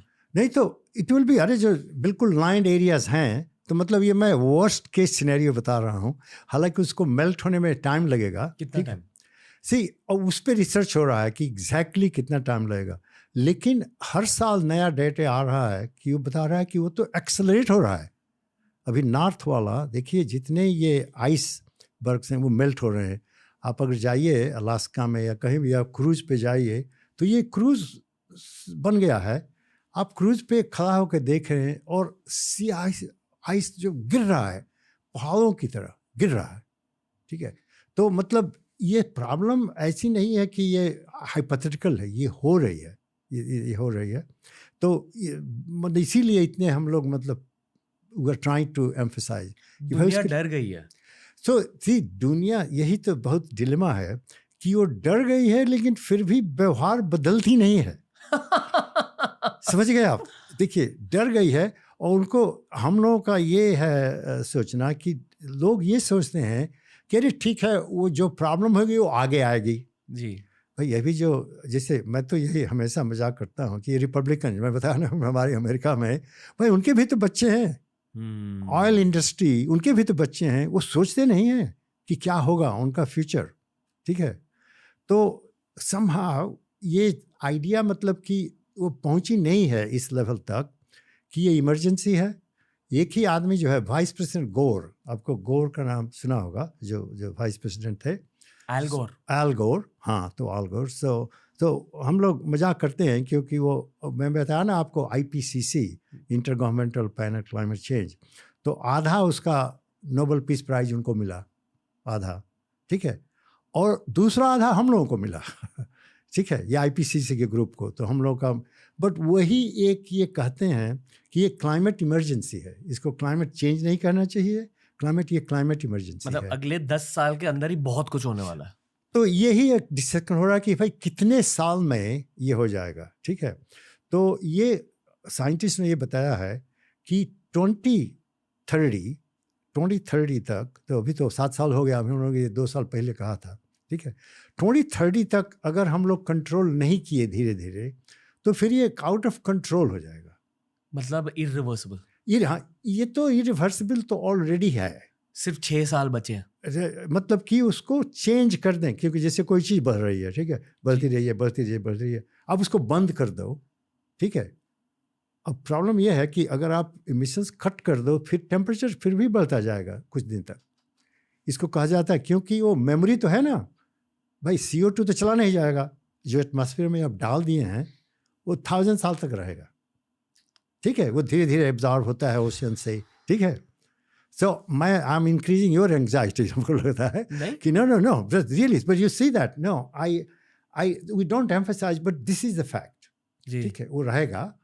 एंड इसीलिए it is so good, so media has big role to play. आप बहुत अच्छा ये प्रोग्राम कर रहे हैं, क्योंकि सोसाइटी को पता है। देखिए, सोसाइटी अगर खुद नहीं कर सकती है तो ऐसे नेताओं को चुने जो कुछ करें। जी। हम लोग तो अमेरिका में यही हम लोगों का मुख्य गोल है, भाई हम तो जो अपना करना है कर सकते हैं, इलेक्ट्रिक गाड़ी चलाइए, सोलर पैनल लगा लिए, जो भी कीजिए, ठीक है, लेकिन ऐसे नेता को चूज करें जिनको की विश्वास है इसमें और वो कुछ करेंगे। सर, ऑलमोस्ट पॉडकास्ट के अंत तक पहुंच चुके हैं जी। आप वैसे आज 2024 में अपने स्टूडेंट्स को पढ़ाते क्या हो, स्पेसिफिकली क्या पढ़ाते हो? तो देखिए, मैं 2 कोर्स पढ़ाता हूँ। एक तो PhD लेवल के जो आगे बढ़े हुए स्टूडेंट हैं, उनको पढ़ाता हूँ कि वेदर क्लाइमेट को कैसे प्रिडिक्ट किया जाता है और क्या उसकी लिमिट है, कितना प्रिडिक्ट कर सकते हैं। ये बहुत ज़रूरी है, क्योंकि लोग हैं ये प्रिडिक्ट करो, लेकिन साइंस ने बताया है कि ये लिमिट है, तो वो पढ़ाते हैं PhD वाले स्टूडेंट्स को। लेकिन जो अंडर ग्रेजुएट स्टूडेंट्स हैं, उनको हम ये पढ़ाते हैं ग्लोबल वार्मिंग की हर चीज़, साइंस, सोसाइटी, मिटिगेशन, मॉडलिंग, कैसे प्रिडिक्ट करते हैं। मिटिगेशन क्या होती है? मिटिगेशन होता है ये कि इसके लिए क्या किया जाए, सोल्यूशन जिसे वो जाता है ना, क्या किया जाए। जैसे ग्रीन हाउस प्रॉब्लम में, ग्लोबल वार्मिंग में 2 है। एक तो एडाप्टेशन, कि भाई जो हो रहा है तो उसमें कैसे सीखें कि उसी के में रहना है, ये कोई सा एडाप्टेशन। मिटिगेशन मतलब कट कर दें एमिशंस ताकि नहीं हो, तो उसको कहते हैं मिटिगेशन। तो और मेन एंड में हम लोग क्लास में पढ़ाते हैं क्लाइमेट सॉल्यूशंस कि क्या, क्योंकि बहुत सॉल्यूशंस हैं, हो रहे हैं, तो यंग लोगों को पता होना चाहिए कि भाई सॉल्यूशन हो रहे हैं एंड फ्यूचर इज़ गुड। पर आपको सच में लगता है कि फ्यूचर इज गुड? हाँ, तो मैं I really believe that, I am not one of the, मतलब लोग होते हैं ना कि अरे अरे तो क्या होगा, कई लोग कहते हैं कि अरे तो हम लोग कुछ नहीं कर सकते, हम लोग तो जो होगा वो होगा। मतलब बहुत सारे लोग एकदम नेगेटिव होते हैं, बहुत सारे लोग एकदम पॉजिटिव होते हैं। Right. आप काफी हद तक पॉजिटिव हो, बट कॉशियसली पॉजिटिव। राइट, मैं पॉजिटिव हूँ, और उसका कारण है क्योंकि कैसे हो जाएगा सोल्यूशन, उसके ऊपर हमको, मैंने स्टडी भी किया है और हमको पता है। ठीक है, तो हमारे क्लास में मैं जो पढ़ाता हूँ क्लाइमेट सोल्यूशंस, मैं बता दूँ आपको? बता दो क्या क्लाइमेट सोल्यूशन, तो उसको 4 भाग में हम तो बांट देते हैं। ठीक है, क्लाइमेट सोल्यूशंस, तो पहले तो इंडिविजुअल्स, आदमी, हर आदमी क्या कर सकता है, तो अपना कंजम्पशन कम करे। ठीक है, बिजली कम करे, पानी वेस्ट नहीं करें। ठीक है, अगर साइकिल से जा सकते हैं तो साइकिल से जाइए, गाड़ी चला करके कचरा नहीं फेंकें। ठीक है, लाइट ऑफ कर दें, पानी गिर रहा है वो गिरते गए।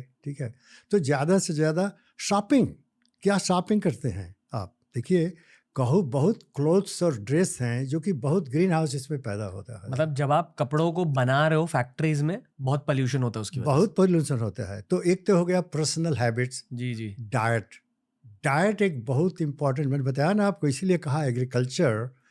देखिए, अगर आप हैमबर्गर खाते हैं रोज एक, तो आपका ग्रीन हाउस फुटप्रिंट बहुत ज़्यादा है। अगर आप वेजिटेबल खाते हैं, मतलब जो मांसाहारी है उनका बहुत ज़्यादा है। अगर कुछ लोगों ने कैलकुलेट किया है कि पूरी दुनिया अगर वेजिटेरियन हो जाए तो ग्रीन हाउस प्रॉब्लम 50% सॉल्व हो जाएगी बस उसी से। अब देखिए, ब्राज़ील में इतना ज़्यादा पानी लगा करके और ज़मीन मीट प्रोड्यूस करते हैं, बेच देते हैं दुनिया में। तो डाइट इज, सो बताया ना, हैबिट्स, कंजम्पशन, ड्रेसिंग, ठीक है, यूज़ ऑफ एनर्जी, डाइट। तो एक तो ये पर्सनल में हो गया। ठीक है, सेकंड कि कम्युनिटीज़ क्या कर सकती हैं। तो आप मान लीजिए किसी यूनिवर्सिटी में है, किसी कम्युनिटी, किसी शहर में है, आप उसमें भाग लीजिए कि कैसे ये सिटी जो है उसको ग्रीन हाउस एमिशंस कम कर सकती है, और बहुत डिसीजंस ले सकती है। हर इंस्टीट्यूशन, जैसे हमारी यूनिवर्सिटी है, तो हम लोगों ने यूनिवर्सिटी से कहा कि आप बनाइए क्लाइमेट एक्शन प्लान। तो सब लोग अपना क्लाइमेट एक्शन प्लान बना करके, हम इतना ग्रीन हाउस एमिशंस कम कट करेंगे, इतना ट्रांसपोर्टेशन में, इतने पार्किंग बना देंगे, इतने इलेक्ट्रिक चार्ज करने वाले लगा देंगे। समझ गए ना आप? तो थर्ड, स्टेट लेवल और नेशनल लेवल। ठीक है, तो कोई स्टेट है तो स्टेट की पॉलिसीज हैं, मतलब गवर्नमेंट क्या कर, गवर्नमेंट के, स्टेट गवर्नमेंट बहुत अच्छा। हालांकि यूएसए में चूँकि स्टेट और सेंट्रल बड़ा डिफरेंस है, तो स्टेट गवर्नमेंट्स। लास्ट है इंटरनेशनल निगोशिएशन। तो चारों को पहले बताने के पहले देखिए, सबसे बड़ा हर चीज़ में जो इफेक्टिव है वो यंग आदमियों का, उनका एक्टिविज़म। समझ गए आप? जितना जो बदल रहा है पॉलिसी वगैरह, कई लोग तो कहते हैं कि इसका मुख्य कारण है कि जो यंग लोग हैं दे आर वेरी एक्टिविस्ट, वो बहुत कंसर्न है अपने फ्यूचर के बारे में। ये ना सब भारत में हल्के से कम है अब, पर होगा मेरे ख्याल से। Right, exactly. तो यही मैं तो ऐसा है कि मैं एक मीटिंग में था, यंग लोग काफ़ी को घिरे हुए थे, हमने कहा कि भाई आप लोग क्या करते हैं। जी। तो उनको ये नहीं पता था कि उनके पास इतनी पावर है कि वो एक्चुअली चेंज कर सकते हैं। देखिए 2022 2-3 साल पहले 1.5 मिलियन यंग पीपल भाग लिए पूरे वर्ल्ड में, इसको कहते हैं क्लाइमेट प्रोटेस्ट। ठीक है, ग्रेटा थ्रूनबर्ग करके एक यंग गर्ल है, उसने इतना ये बढ़ा दिया है। तो ये बहुत इम्पॉर्टेंट फोर्स है ऑफ द यूथ।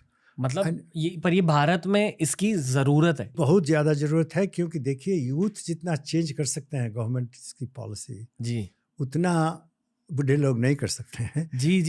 ठीक है। मतलब मैसेज यही है कि अगर कोई कचरा वचरा ज़्यादा कर रहा है, कोई लाइट का स्विच ऑन छोड़ देता है, एसी ज़्यादा चला रहा है, हीटर ज़्यादा चला रहा है, तो उन्हें जाकर कहिए कि यार मत करो, एनवायरनमेंट अफेक्ट हो रही है। लेकिन मुख्य चीज़ तो यंग लोग ये कर सकते हैं कि सरकार को फोर्स करें कि भाई आप पॉलिसी बनाइए जी, कि जिसमें कम हो यूज़। ग्रीन हाउस इमिशंस का, ठीक है, पॉलिसी बनाइए।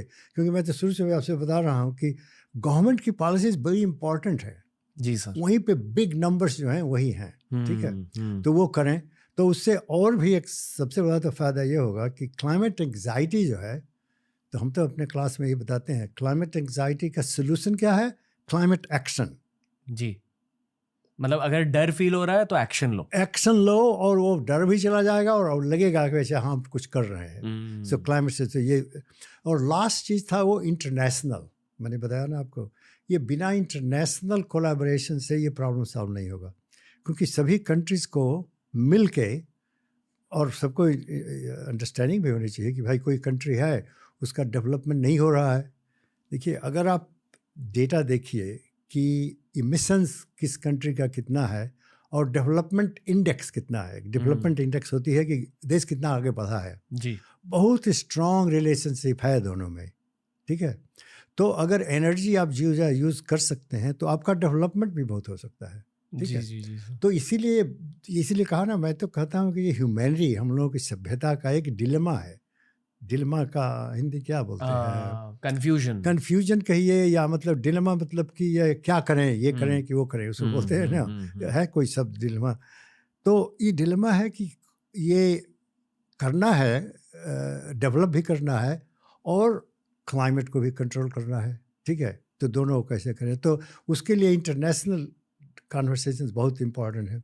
इसीलिए पेरिस क्लाइमेट कॉन्फ्रेंस बहुत फेमस इसलिए हो गया कि वहीं पे पहली बार 200 करीब कंट्रीज़ कहे कि हम कट करेंगे जी, और लेकिन ये कहा गया था कि आपको कोई कहेगा नहीं कितना कट कीजिए, आप खुद अपना प्लान बनाइए और हर देश को खुद का अलग गेम प्लान बनाना। हाँ, अब और लेकिन उसको बताइए क्या है, जी जी जी। और हर 2-3 साल बाद आके दिखाइए क्या किया है आपने। तो स्ट्रेटजी ये है कि यू कैन शेम देम अरे आपने तो कहा था कि इतना कट करेंगे, आपने कुछ नहीं किया।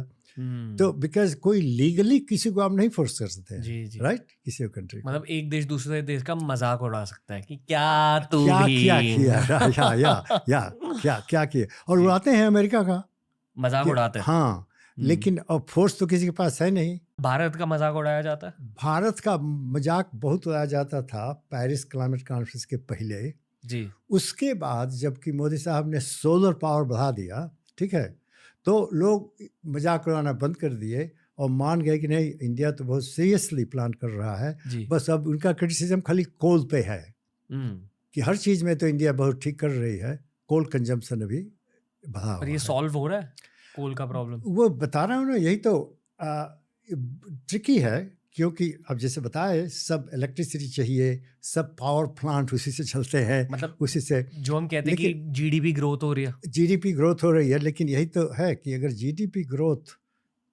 कोल से होती है जी, तो दिस इज ए प्रॉब्लम। तो कुछ तो सोल्यूशन, मतलब कोई ऐसा निकालना चाहिए सोल्यूशन। मैं इतना एक एक्सपर्ट नहीं हूँ इंडियन इकोनॉमी का कि हम बताएं, लेकिन आप पूछ सकते हैं जो लोग एक्सपर्ट है कि भाई कोई सोल्यूशन है कि कोल का कंजम्पशन भी कम हो और जीडीपी में इफेक्ट नहीं आए, या आए भी तो बहुत कम आए, ठीक है। तो अगर ओवरऑल देखिए तो क्लाइमेट सोल्यूशंस काफ़ी मतलब ऑलरेडी पता है और लोग कोशिश कर रहे हैं। देखिए लोग बैटरी बना रहे हैं, सोलर में ये पावर ये है कि भाई अगर सन नहीं है तो क्या करेंगे आप। तो इसलिए एनर्जी को स्टोर करने के लिए बैटरी होनी चाहिए, तो उसका बहुत इन्वेंशन हो रहा है जी, कि कैसे ऐसी बैटरी बनाया जाए जो कि पावर उसको ज़्यादा देकर रख सके। डायरेक्ट सवाल पूछना है थोड़ा? बिल्कुल पूछिए। जब आपने भारत को छोड़ा था 60s में जी, तब किस्मत की वजह से छोड़ा था या मजबूरी की वजह से? तो ये मैं आपको शुरू से आपको बताया था। देखिए मजबूरी तो कोई थी नहीं। वो जब वर्ल्ड का सबसे बड़ा साइंटिस्ट जब उससे मिला मैं टोक्यो में जी, तो हमको लगा कि अगर हमको इंडिया को हेल्प करना है तो हमको मानसून समझना पड़ेगा और मानसून की फोरकास्टिंग करना पड़ेगा, ठीक है। तो ये बहुत गोल था, ये सब इंडिया के लिए मैं किया। तो उसके लिए बेस्ट यूनिवर्सिटीज है वहाँ जा करके, और मेरा 100% प्लान था वापस आने का, समझ गए आप। और मैंने सब, देखिए मैं जूनियर साइंटिफिक ऑफिसर था पूना में, ठीक है। एक आदमी दरवाजे के पार बैठा रहता था, मेरी तनख्वाह 500 थी, उसमें 250 रुपया मैं अपनी माता जी को भेज देता था आराम से, ठीक है, 200 में काम चला लेता था। तो जब मेरा एडमिशन हो गया तो ये बड़ी गजटेड पोजीशन छोड़ करके हमको रिज़ाइन करके स्टूडेंट बन के जाना था। तो ये बहुत बड़ा डिसीजन था, कोई मजबूरी नहीं थी, ये मेरा डिसीजन था कि अगर हमको MIT पढ़ना है तो वहाँ जाना है। तो मैंने कैलकुलेट किया कि MIT वाले स्टूडेंट्स को $295 देते हैं। तो उस समय हमने कहा उसमें $50 मैं बचा लिया तो वो भी तो $250 हो जाएगा, तो मैं भेज दूंगा, तो उसमें घर में कोई असर नहीं पड़ेगा, ठीक है। और लेकिन जब मैं गया तो हमारा प्रोफेसर, ये जो वर्ल्ड फेमस प्रोफेसर है, वो हमको एक डिलेमा में डाल दिया। तो जो ही बोले, अरे तुम तो इंडिया में एक PhD तुमको हो गई है, तो फिर क्यों PhD कर रहे हो, तुम पोस्ट डॉक बन जाओ, हम तुमको $1200 महीना देंगे। 295 मिलता था स्टूडेंट में, 1200। तो देखिए कई डिसीजन होते हैं लाइफ में, आपको बहुत टफ लगता है। तो हम बहुत सोचे पूरे रात को कि मैं आया पढ़ने के लिए, स्टूडेंट होकर के सीखने के लिए, और अब ये $800 के लिए वो नहीं करूँगा, तो व्हाट वाज द पॉइंट, ठीक है। तो मैंने उसका रिजेक्ट कर दिया ऑफ़र $1200 का। हमने कहा नहीं, हमारा $295 इज़ एनफ, ठीक है। तो वो इसी से मैंने उससे PhD किया, और PhD करने के बाद इतने जॉब ऑफ़र इधर से उधर से वहाँ से मिले, और मेरा था कि नहीं आएंगे। और इस MIT से PhD करने के बाद, और स्पेशली आप चारणी उसका नाम था, उसके अगर स्टूडेंट हैं तो पूरा वर्ल्ड, देखिए मैं अभी स्टूडेंट था तब तक हमको इनवाइट किया गया रशिया में, हमको इनवाइट किया सिंगापुर में मानसून के बारे में। तो मैं मानसून का एक्सपर्ट हो गया, माना गया जो ही मेरी थीसिस लिखी गई। जब आप अमेरिका गए थे तो यहाँ से वहाँ तक की टिकट महंगी तो रहेगी, तो उसका पैसा कैसे भरते थे? Very good, so very good question आप पूछ रहे हैं, ठीक है, क्योंकि हमारे पास पैसा था नहीं, ठीक है। तो एक एडवर्टाइजमेंट निकला था, फुल ब्राइट स्कॉलरशिप होती है, तो आप उसके लिए अप्लाई कीजिए। तो मैं वो अप्लाई किया, तो उसका इंटरव्यू होता है, ठीक है। तो इंटरव्यू में मैं गया, अच्छा हमको नहीं था कि मिलेगा, कि वो इंटरव्यू में अमेरिकन्स थे, तो वो डिस्कस करने लगे इंडिया की, और मैं उनसे आर्गूमेंट करने लगा कि अमेरिका की पॉलिसी ठीक नहीं है, ये नहीं है, ठीक है, उसी इंटरव्यू में। तो क्योंकि हमारे ओपिनियंस जो हैं बहुत क्लियर हैं कि अमेरिका क्या चीज़ें ठीक कर रहा है, क्या नहीं कर रहा है। आई हैव बीन क्लियर, अभी भी आई एम वेरी क्रिटिकल जो भी अमेरिका करता है, लेकिन एकेडेमिया में इतनी आगे बढ़ी है कि अगर आपको पढ़ना है, जानकारी करना है तो, और स्पेशली हमारा प्रोफेसर था एब्सोल्युटली वर्ल्ड का सबसे बड़ा, मतलब बेस्ट जगह है एजुकेशन के लिए। हाँ, तो फुल ब्राइट मिल गई, मैं एक फुल ब्राइट ट्रैवल ग्रांट मिल गया, ठीक है। और वो अच्छा MIT ने एडमिशन दिया, कहा कि आपको हम 1 साल का पैसा नहीं देंगे, आप अपना, हमने कहा 1 दिन का पैसा नहीं है मेरे पास, तो आप, लेकिन चूंकि ये प्रोफेसर इतना फेमस था तो उसने कह दिया होगा कि नहीं इसको दो 1 दिन से ही। सो या इट्स ए गुड क्वेश्चन। अब you ask a very insightful question कि कहाँ से आया। जो आपके दिमाग के अंदर चीज़ें सोचते हो आप, जो एक्शंस आप लेते हो, वहाँ सही क्या किया था? आपकी मेंटालिटी क्या थी? मेंटालिटी बस एक थी शुरू से ही हमको, क्योंकि मैं गांव का हूँ, गरीब है, ठीक है, गांव को आगे बढ़ाना है, इंडिया को आगे बढ़ाना है, इक्वालिटी करना है, पॉवर्टी को कम करना है, ये ड्राइविंग फोर्स था। हमने देखा, और जब भी मैं जाता हूँ, शहरों में जाता था और ये देखा कंट्रास्ट, तो आई फील, तो बोलते हैं ना कि in my heart I am a socialist, ठीक है। I want to see society जो फेयर हो, जो जस्ट हो, यानी कि गरीबों को भी फायदे मिलने चाहिए। हाँ, राइट। तो ये देखिए, ये मैंने कॉलेज खोला तो इट्स अ छोटा कंट्रीब्यूशन, बिकॉज क्या कर सकते हैं, मैं बहुत प्लान बनाया जी, कई प्लान बनाया मैंने एग्रीकल्चर बढ़ाने का। हमको लगा कि बहुत कॉम्प्लिकेटेड है, I can not do, only thing I can do educational institute खोल दो लड़कियों के लिए। So that was my always driving force. अब जो भी आपने कहा उससे मैंने ये सीखा है कि अगर आपका एक अंडरलाइंग पर्पस होता है, कि अगर कुछ मिशन होती है आपके दिल में कि यार ये करवाना है दुनिया के लिए, तो फिर दुनिया आपकी मदद करती है। एब्सोल्युटली, मैं कई बार कहता हूँ और लड़कों से, और ये क्योंकि यार ये नहीं होगा, वो नहीं होगा, अरे तुम शुरू तो करो।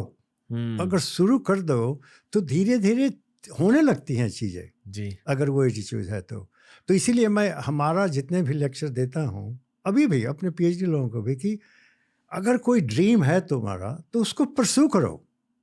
ये नहीं होगा कि नहीं होगा, जस्ट परस्यू, चांसेस है कि हो जाएगा। शुक्ला सर, यही था आज का podcast. Thank you very much, thank you. I hope कि आपको मजा आया हो। अरे बिल्कुल नहीं, आपका सवाल और हिंदी में बहुत अच्छा लगा। सुना था मैंने आपके बारे में कि बहुत मेहनत करते हैं आप, तैयार करते हैं।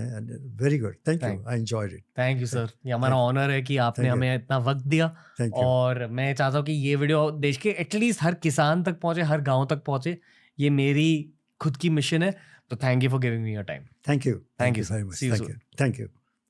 तो दोस्तों ये था आज का एपिसोड। बताइए कैसा लगा आज का एपिसोड। मैं ये चाहता हूं कि इस एपिसोड के लिंक को आप हर व्हाट्सएप ग्रुप में शेयर कर दें, क्योंकि हमारे आज के एक्शंस ही हमारे कल के भविष्य को डिटरमिन करेंगे।